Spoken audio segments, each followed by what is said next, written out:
Now, we talked about you have written some of the best verses of all time. Triumph. Your verse on Triumph is arguably one of the best hip hop verses written of all time. For me personally, Wow. it's a master class in internal rhyme scheme. It's a master class on just how to write a verse. What do you remember about creating those bars and how it shaped your legacy? Shit. First of all, I appreciate that. A master class. That's a nice term. No Um, doubt. it's funny because it's two situations with that. But I did that on Tony Touch, man. Shout out to my brother Tony Toka, Oh, yeah, and one of the Doo-Wop. originals. Yeah, Toka's always been family with Wu, man. He's always been there for us. I said that on his 52 MCs mixtape with my boy Killer Sim from Killer Army. And it's one of Tony Touch's, hottest mixtapes. I think he re-released it. I called him up because I heard RZA making Triumph one day. It was like 4 a.m. He's making the beat. And I hear the drums and I hear the voices and I hear him playing around with the beat. And I'm just like, oh, he up to that shit. And we had just came up from a tour. Like, dudes was in the house too. They was knocked out. I remember Ghost being there, Meth being there. Everybody was knocked at 4 a.m. But RZA's up. He's in there cooking. And I just sneak up on him and like, yo, I hear that. And so I'm just like, I'm writing. I'm sitting next to him, putting the pen and pad. And as I'm writing, I thought of the rhyme that I said for Tony Touch. And then as I'm saying it to RZA, he's like, you know what I'm saying? Like, it hit him. He's like, oh shit, like, word? And so I'm like, well, hold up. Let me call Touch first. So let me call Tony Touch and then and just get the blessing on it, man. Because, we from that school. You can't say the same rhyme twice. I don't care.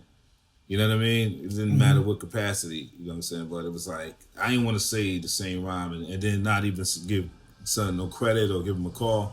So yeah, man, I had to call Touch real quick and reach out to him, and he gave me the blessing to kick that verse. So then, I told RZA, hey, I'm gonna drop this real quick.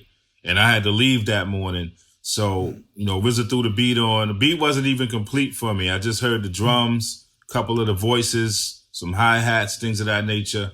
And so I dropped the rhyme. And,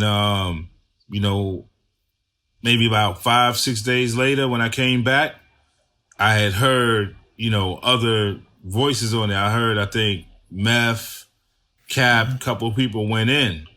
And it was like, when I bumped into the Ghost in them, it was just more or less like, yo, son, you killed that shit. You bodied that shit. Like, damn, bro. Like, damn, what I'm supposed to say behind that? Like, you know what I'm saying? Starting that. Like, but I was like, word, how it sound?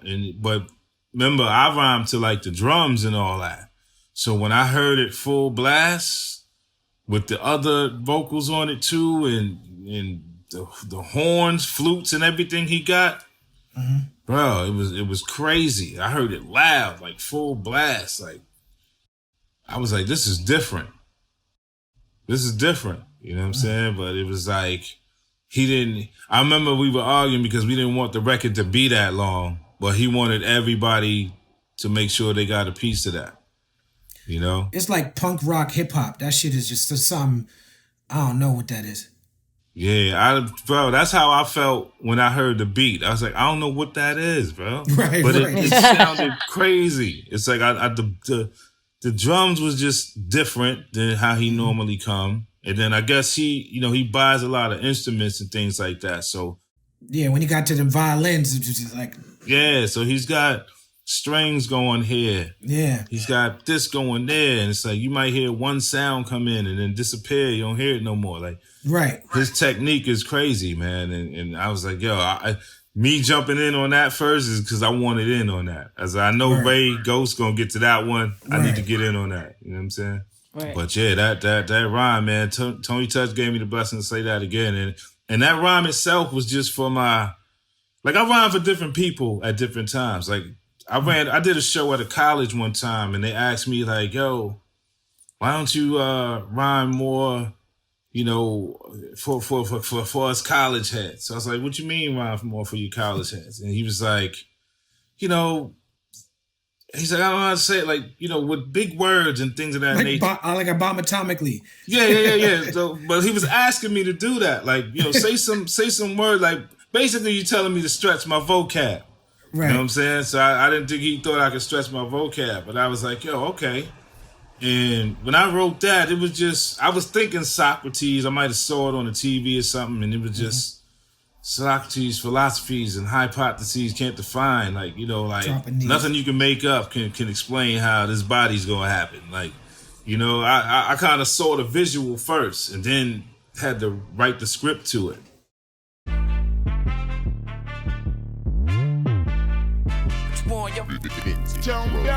What we done started. Look at what we done started. This the people party. When opportunity knocking, then young nigga move that door. Whoa, get your foot stuck in it, call me young, go get it. Now you can't fuck with it, might as well roll with it. What's the word?